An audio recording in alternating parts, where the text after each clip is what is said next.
Merhaba arkadaşlar, yepyeni haberlerle karşınızdayız. Birsen Altuntaş dava sürpriziyle gündem oldu.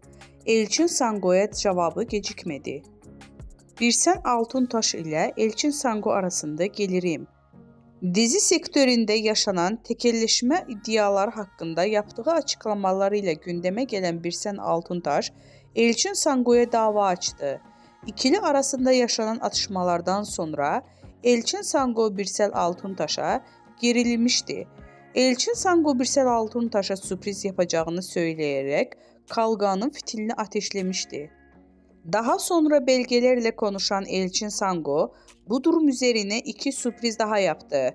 Sosyal medya hesabından Altuntaş'a dava açtığını duyurdu. Birsen Altuntaş'tan cevap. Ünlü oyuncu Elçin Sango dün sana iki sürpriz daha var diyerek Altuntaş'a dava açtığını ilan etmişti. Birsel Altuntaş seninle son kez muhatap oluyorum diyerek dava açmıştı. Birsen Altuntaş ise Sango'nun davası karşısında sessiz kalmayarak dava açtığını şu sözlerle duyurdu.